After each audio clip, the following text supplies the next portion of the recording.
knowing your Puerto Rican roots are very interesting. So I have two volumes out here that has to do with Spanish Inquisition and the province of Cordoba.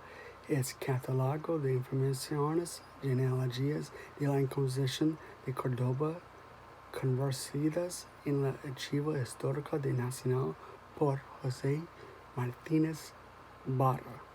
This is 1970 in Madrid, and here's the two volumes. A to Z of all the Inquisition of the families from 1490s to about 1700s, late 1700s in Cordoba, Spain. My own family is in there, several family members, like my eighth great grandfather, Lucas de Arroyo, who was a witness to the other Arroyos and descendants of the surname Arroyo in Cordoba, Spain, showing that they weren't Conversos and they were Hidalgos. So that was interesting. Lucas de Arroyo was the brother of my eighth great grandfather, Captain Pedro de Arroyo Daza, son of Governor Diego de Arroyo Daza, who was governor of Cumana, Venezuela, and his wife, Ana Edardo de Molina, that she was from Cordoba herself. She was from Cabra. And no, none of her family shows up because they were Hidalgos. Do you know what an Hidalgo is? An Hidalgo means a son of a nobleman or daughter of a nobleman. It could be Hidalgo for masculine, Hidalga for feminine. And usually you see with the women that their spouses would either be equal or they would marry up, meaning the men would marry up a class. So I'm going to show parts of the book. So what surname should we look up? I mean, Poncelan's not going to be there because they're not Conversos. So let's just choose. This is volume 2. Let's choose a surname that's like Torres. Torres Navarez. He's a priest. Let's choose Torres Maldonado. Very two common surnames in Puerto Rico. His name was Dr. Rodrigo Torres Maldonado, natal de Machinera and vecino de Adamuz. He was familiar with the Inquisition 1645-1646. And it shows you his parents, Gaspar de Torres, etc.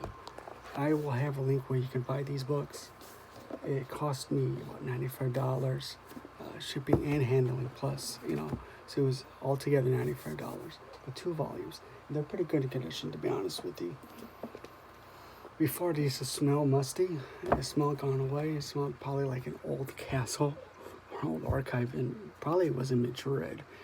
I know the book seller was a store in Madrid, and I will work with them again. They were they worked with me, they corresponded with me, they gave me the tracking number and everything. And there will be other books I'm going to get. Most likely I will want to get the Catalogo de los Libros de Inquisition de Sevilla. It's like 9 volumes. And I would need it because a lot of people in Puerto Rico went there. That includes Teresa de Rivera, her brother Alonso Perez Martel, Pacheco, which is not Pacheco de Matos, is another branch. A lot of people that went to Puerto Rico. Rivera, like I said, Sanchez. I can go down to Navarro, Nazario, which Nazario might be Arabic, because Nazar is a very common name in the Arab language for a man or a surname. And Nazario means Nazir, so that's a possibility. Although I know where the origin of the surname came from. Yes, it came from Madrid, from a couple that seemed to be of Hidalgos. I'm not saying that they were Conversos or of Arab origin, but the surname itself can be. So you can have common surnames: Alvarez, Mendoza, Melendez, Campofrio, Robles. If you're going to get stuff that has to do with objects or plants or anything like that, you might, Espinosa is one, Espino, which is an offshoot of Espinosa. These surnames might be origin of Jewish origin. Me, myself, I have to go back to like 1120 when my maternal direct ancestry converted from Judaism to Catholicism, He was the head public advisor for King Alfonso VI. He's the one that married the Islamic princess, which took the name Isabel.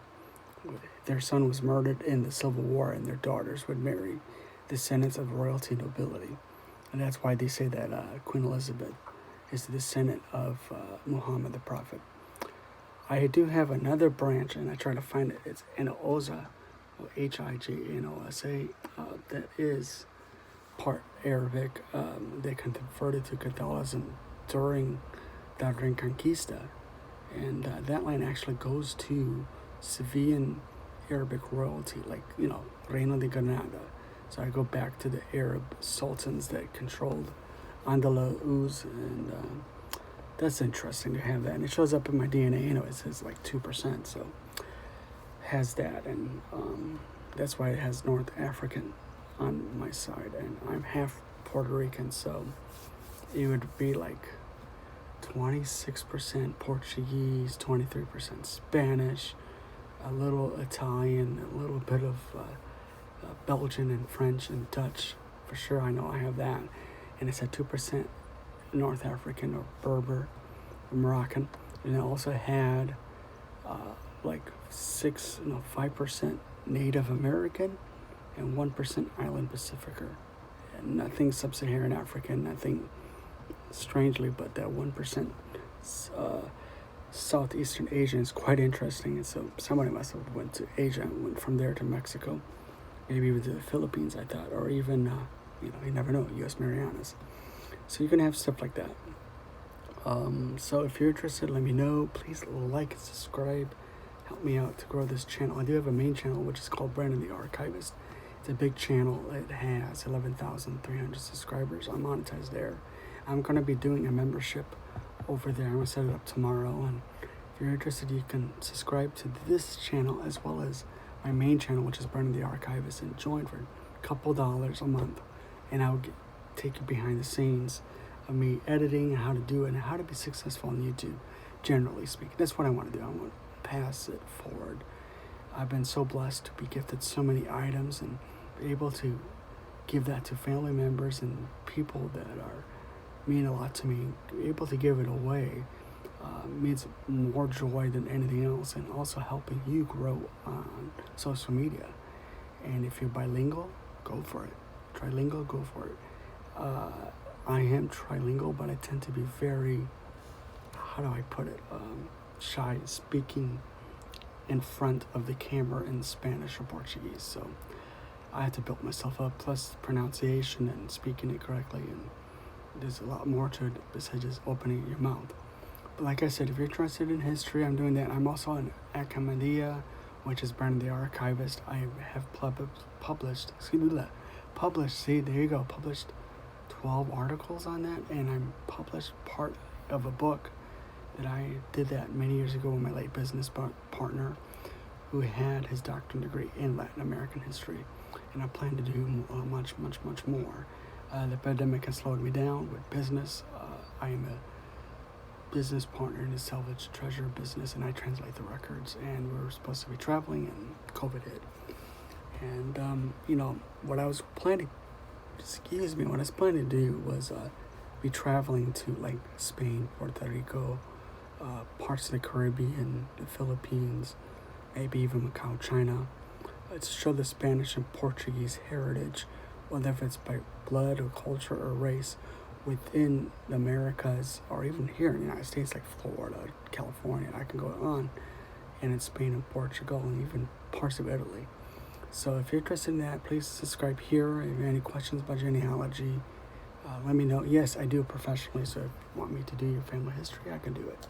So email me blastfromthepast@gmail.com, and I will post the link there. And let me know what you guys think. Take care, and buena noche, or good night.